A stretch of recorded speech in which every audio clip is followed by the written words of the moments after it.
First things first, Asher, how are you? I'm great. Thanks for having me on the show.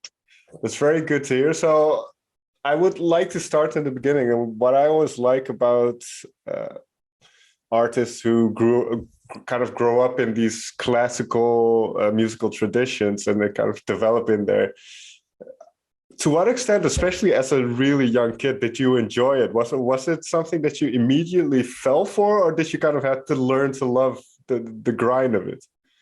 Yeah, it's a good question. It took me a while to really enjoy it because it was very, how the word is academic. Uh, Growing up with the Suzuki method is pretty intense, and it's Mm. not, even if you have good teachers, it's not a lot of fun for a kid, for like a 2-year-old, a 3-year-old. You want to just play with your blocks. And so, what kept you in it? Well, was it kind of like your parents wanted you to get some sort of musical education, or was it just something that people around you did? Well, they were pretty intense into the music, into classical education for my three other siblings, and Okay, they wanted me to have like this enriched, background with just many different types of experiences as a kid in sports, and music was just a big deal. I guess they wanted me to be like my Aunt Sheila in the Boston Symphony, and my mother played the guitar. My dad played the violin, but not as intensely as like they raised us to play mm. our instruments. So yeah. Yeah. When did you kind of begin to surpass the thing of just playing music as a personal development to where it became a little bit more important and a little bit more like, hey, maybe I can do this for a living? Um, so uh, Hopefully I'm answering your question here. I didn't really anticipate making music a living until I was in college, and it just automatically became something that was paying my bills through college because Right. nobody else was. And like ironically, it was like just the quickest, most lucrative way to earn a living in New York with my skill, just because I had been doing it my entire life. And these bands were like, okay, he's great. Why not? Let's just take him on. And I rose pretty quickly, developed different contacts. My parents definitely didn't expect. They were actually a little disappointed that I started working regularly in music instead of focusing on my studies, Yeah. earning other degrees. Well, just quickly out of interest, what were you studying?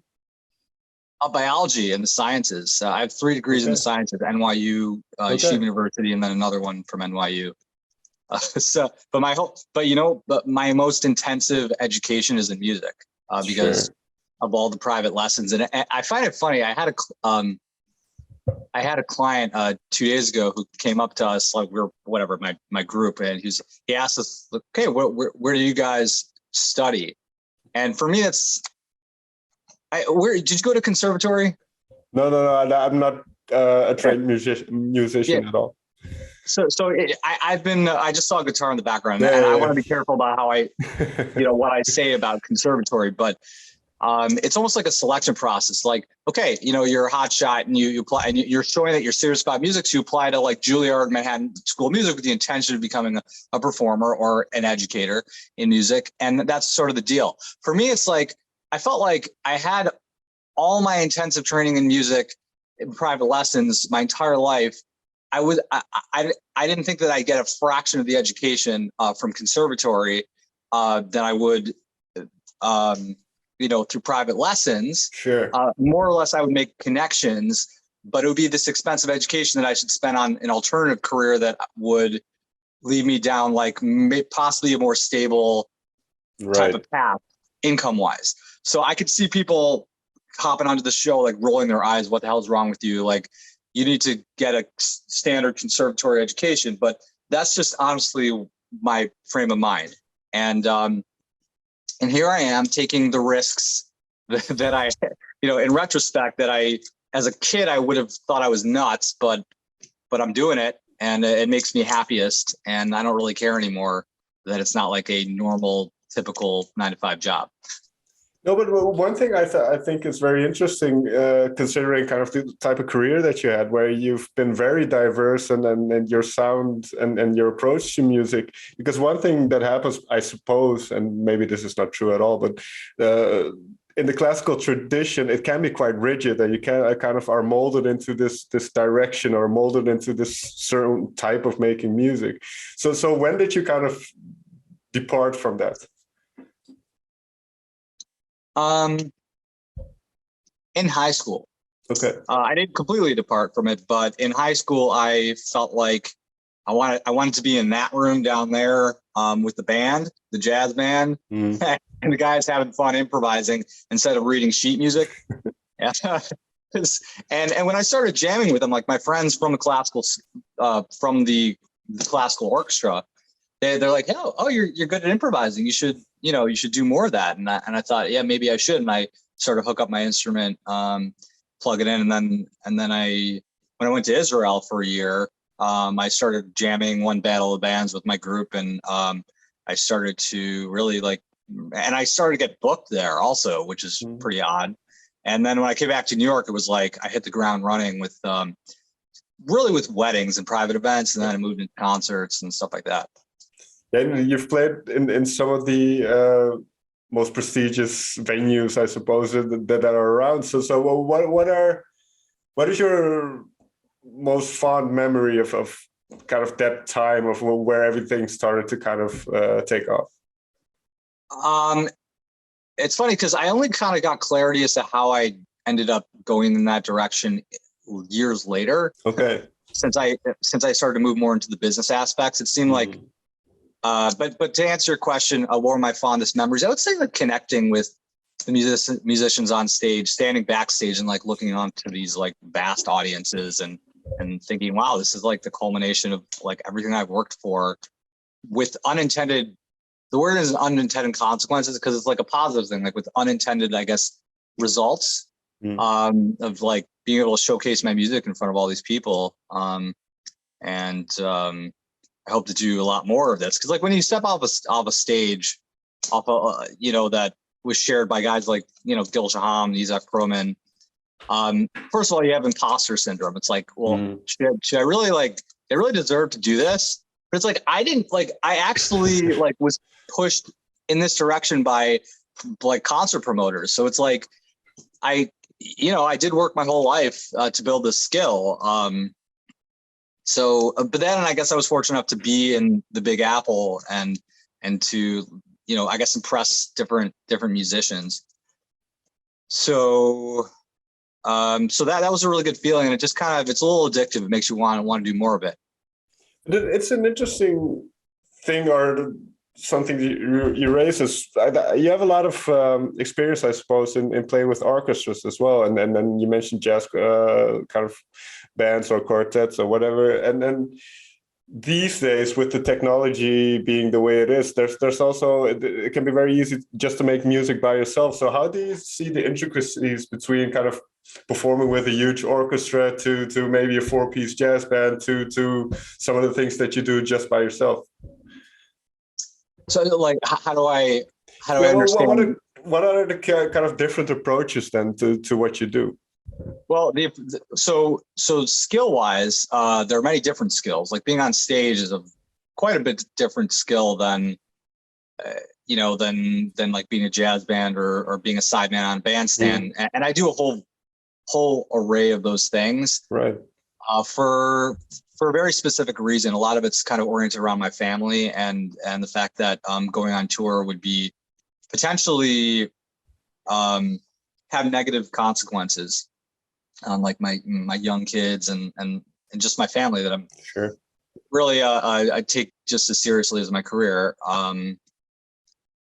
So that the mindset is different on a jazz bandstand. It's like you're not getting as much attention paid to you by people, sure. by guests. If it's like a corporate event, like you're the background. Sure. But the musicians are paying real close attention to each other. So you're pretty self-aware, because it's like, oh man, like I didn't play that solo too well. and like I'm sitting next to like guys that have gone on tour with Frank Sinatra, and it's a little bit intimidating at times, because for me I'm not, I'm not a like Itzhak Perlman type of classical musician. I am trained intensely in classical, but I'm not the kind of guy who's going to like get up and be a concert soloist like David Garrett. Right. In like traditional Mozart type of music. I'm more of a contemporary violinist, so I've sort of wear multiple hats, and I'm like a blend between pop music and classical, and that's reflected clearly in my music on Spotify, sure. iTunes. But pretty much the hat that I'm wearing, to answer your initial question, on a concert stage, is more of like showcasing, like, you're memorizing the music, and you're like giving energy to the crowd and bringing it back in. And so there's a lot of the word fakery. It's like, not as authentic. It's more performative in a way, I suppose. Yeah, it's performance. But before we move on to kind of the creative and the compositional aspect of what you do, then because I don't know exactly where this is on the timeline, but you started to have some health issues, which turned out to be adrenal insufficiency, if I'm not mistaken. When did you start to kind of notice the first kind of symptoms of it, and how did it affect you as you were moving forward at that time? So became pretty clear that there was something wrong, again, in retrospect, in high school. And that's really young to be experiencing like the inability to lift an instrument, and like sitting with my orchestra friends wondering why I'm the only one having trouble holding it in a sustained manner. So, that's like a sustained injury to the back of the muscles. And it's like, and I wasn't given any useful information. Just like, okay, you got to build up your muscles. And it's not like my violin teachers understood the importance of muscular strength. Like, they understood the importance of vibrato, but they weren't physical therapists. So, sure. And then it progressed through college. Like, you're not really eating the way you are at home. You're kind of eating whatever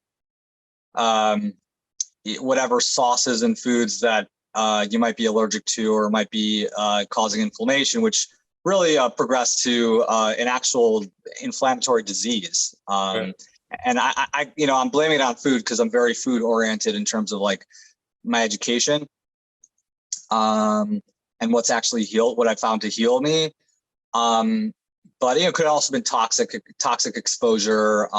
Again, sustained injury, like holding heavy instruments, electric violins, over many years, acoustic violins also. I don't know. I thought I had proper positioning. I was taught it, but it didn't help. So, and then that got worse, and I tried to get treatment, and it just landed me in a wheelchair. Wow. In a nutshell, about 8 years ago. So, but again, 6 years prior, I was diagnosed with like an inflammatory disease condition, and that was it. It was like, okay, so you got this, and you just got to learn to live with it. And I was like, I became really cynical, because now that I'm pretty healthy and figured it out pretty much on my own, believe it or not, without the help of people with degrees. I feel like I lost a lot of time, and so I am a bit cynical about the whole just couple of decades. At the same time, I'm also really grateful. So I have like a complex mindset.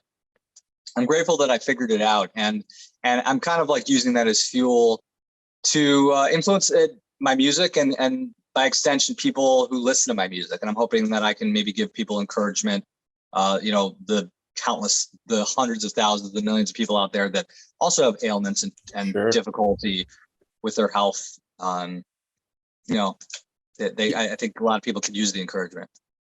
Yeah, and just one last thing about this, because it's obviously a not fun period in your life, but when you kind of see this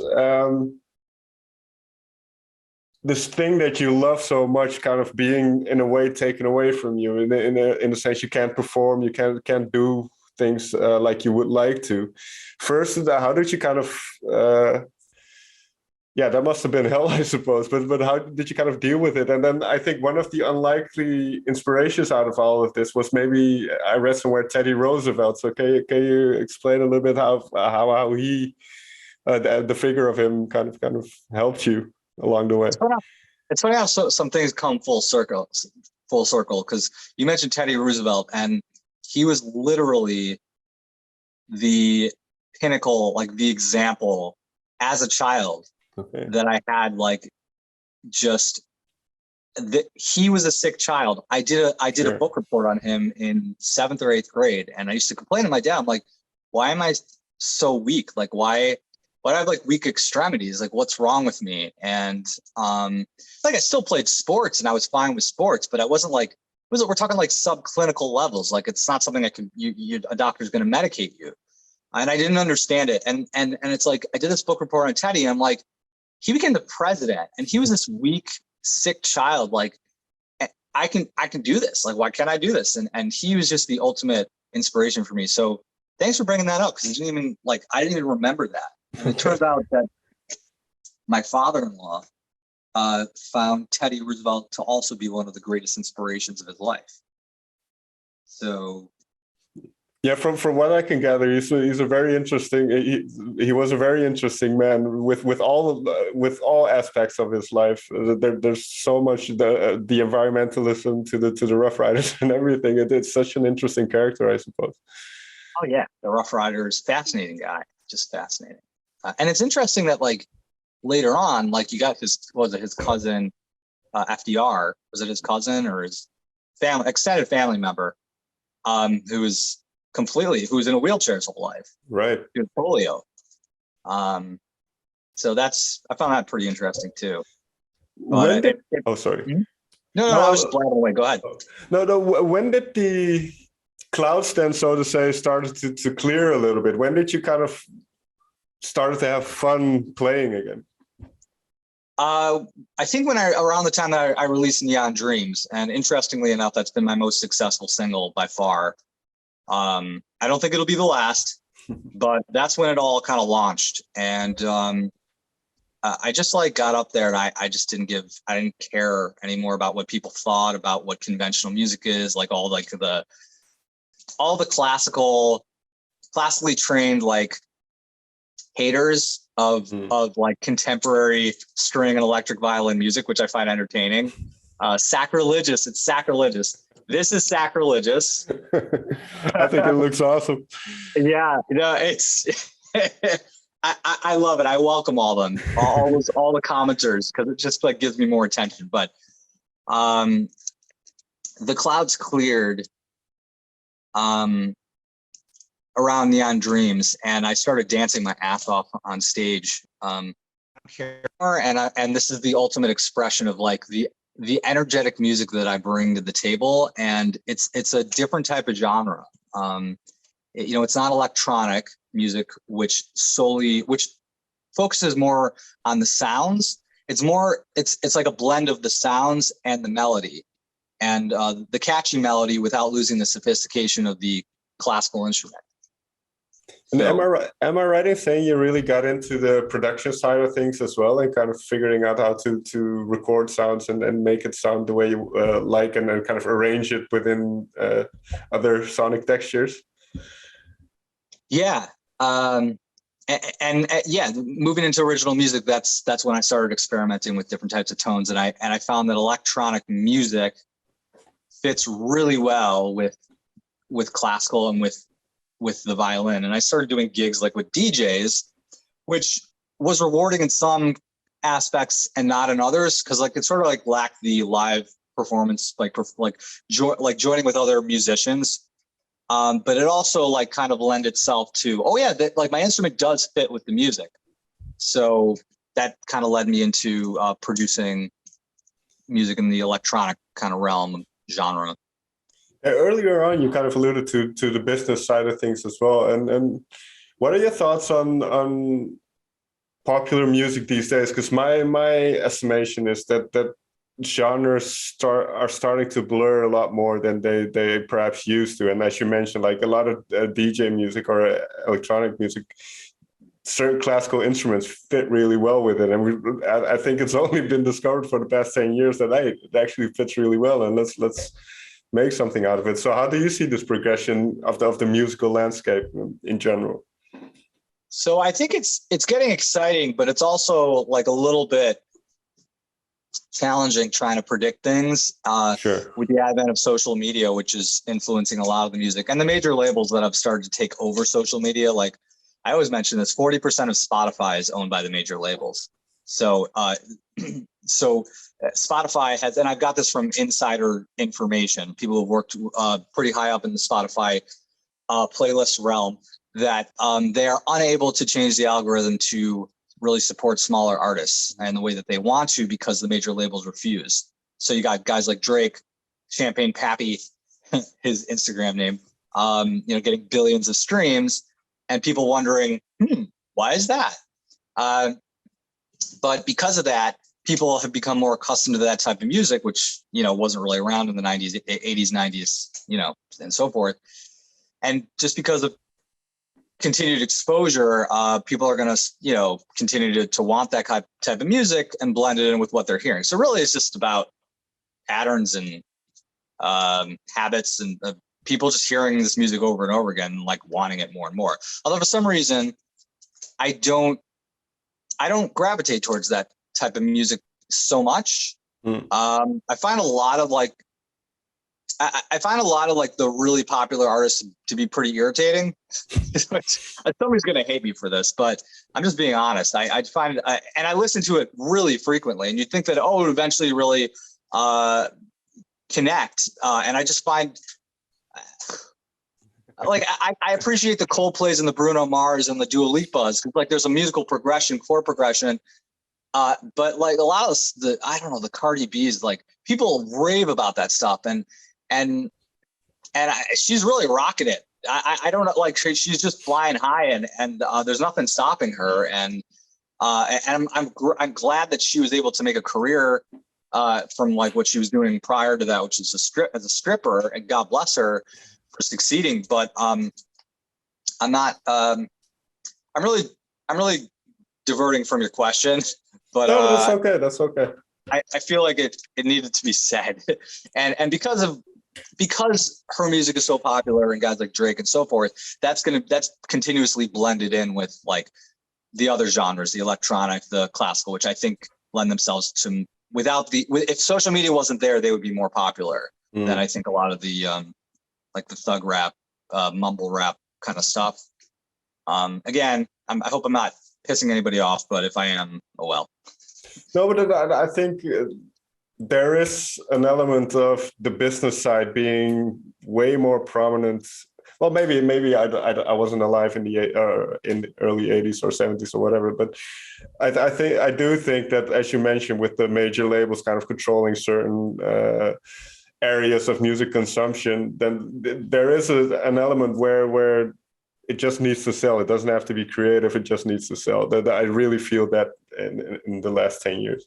Yeah, and I don't know how much you want to get into like the dirtiness, the dirty talk about major labels, but again, yeah, it's about money, and it's like my personal opinion. You could say, "Oh, I'm just a cynical person," but there's a reason why in the 80s and the 90s the music was like alternative, and there was like a lot more emphasis on like, at least again, chord progression, instrumentation. Now it's like really, really watered down like beats. Sure. And it's like, why is the music so simple, and why is it becoming more and more watered down to the point of like absurdity?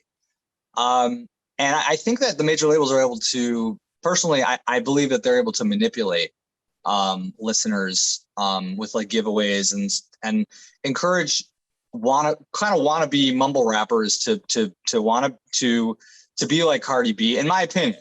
I may be dead wrong, but that's my honest opinion, just with my experience in the music industry and seeing certain people succeed and not succeed. Having said that, what I find very interesting then, it's obviously there's so much music coming out, and then some of it is good and some of it is bad. But you, oh, am I still visible? Yeah. But you've in the past year and a half, you've released a bunch of covers, and I think even a cover EP collectively. So what have you noticed in some of those modern artists? Because one of those, for instance, you covered "Say So" by Doja Cat, Harry Styles. So there's still music that you find stimulating in a sense. So can you kind of, what do you get out of doing those covers? So I do enjoy playing songs like "Say So."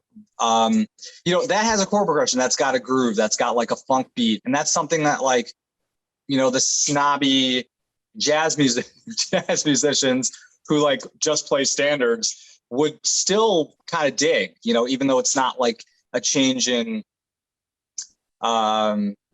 key. Generally, like the really sophisticated musicians, like tend to, like the fusion jazz guys, like they expect like a change in key, like from verse to chorus and vice versa. So it's purposely confusing for the average listener.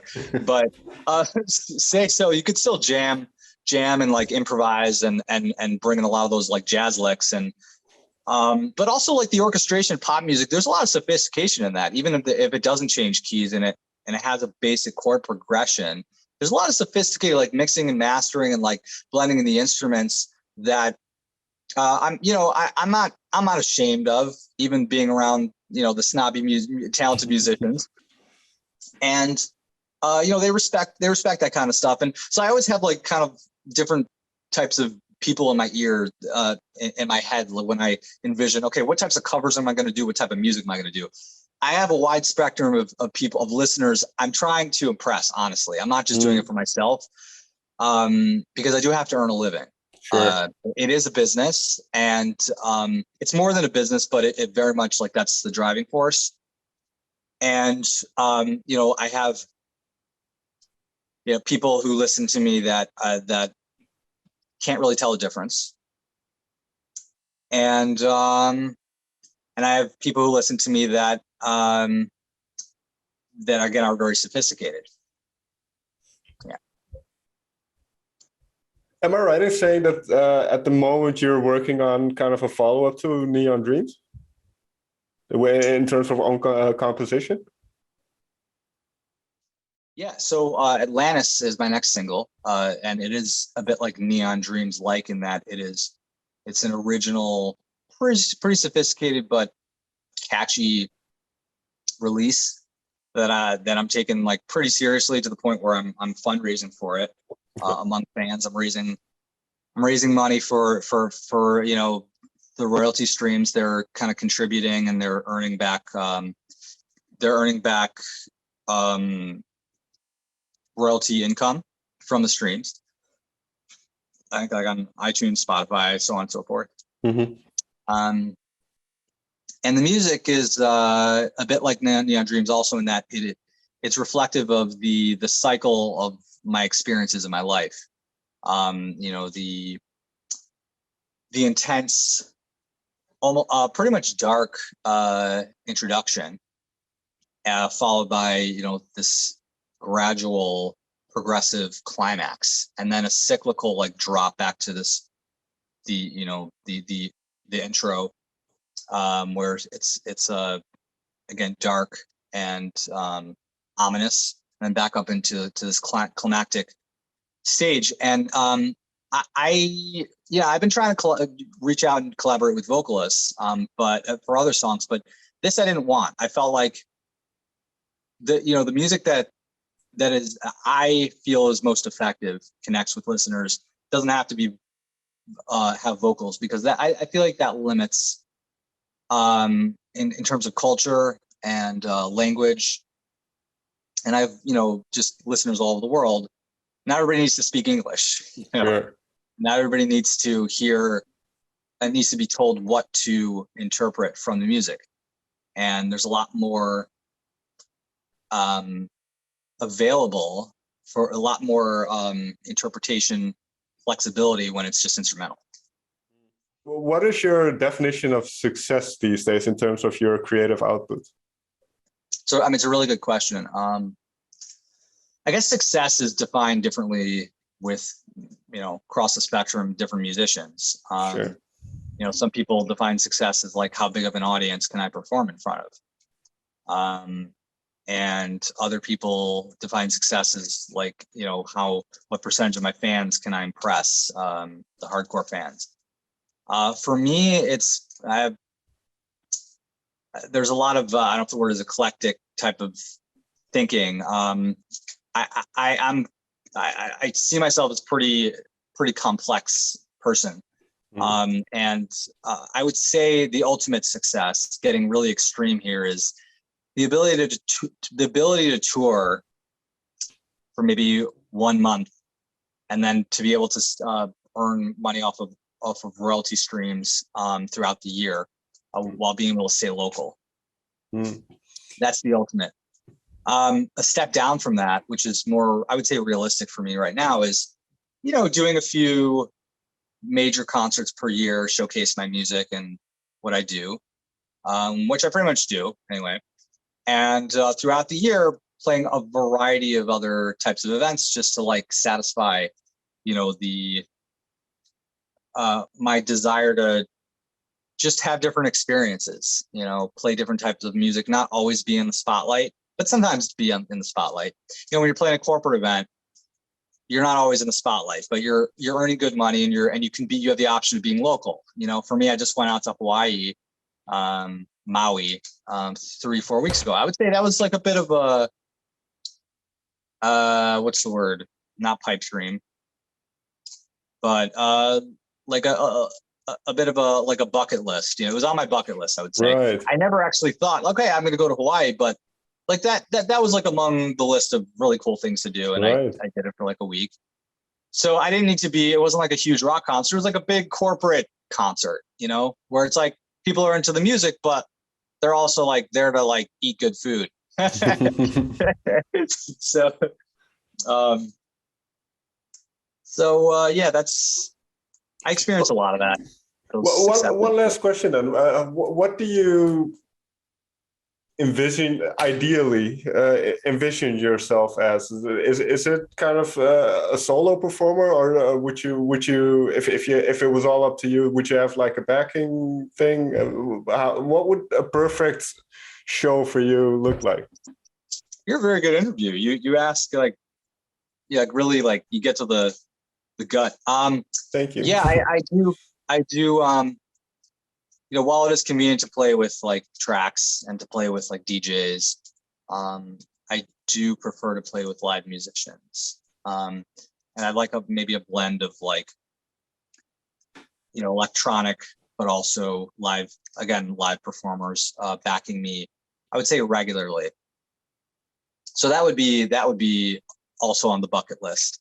And I think that, that has already happened, but I think it's very much within reach. There's just a lot of other things going on, like my family, and that's keeping me busy, and just like sure. Earning the income, just paying the bills. Got a lot of expenses, and so I do a little bit of both. Right. But yeah, I would like to do that regularly and have that just sort of be my bread and butter kind of thing. Well, let's hope that with the pandemic now somewhat, at least in the rear view, that things are going in that direction. Especially, the live community starts opening up again, and more possibilities start to arise. And then I think I can't wait to see what you come up with in the future. Thank you so much, and I appreciate that. I just want to say, like,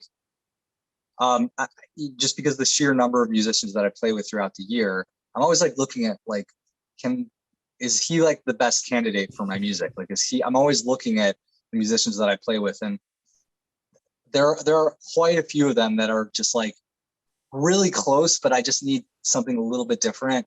Mm-hmm. So it's funny that you brought that up, because I hadn't really thought about that on the surface. Like, I need to find somebody. Oh, that's the thing. You just have to meet the right person, and then it will click musically, and then yeah. But Asher, thank you so much for taking the time to talk with me. It's been a pleasure. And I wish you all the best in the future. I hope, that you get to cross that off your bucket list pretty soon. Oh yeah, yeah. Thanks so much. I had a great time chatting with you.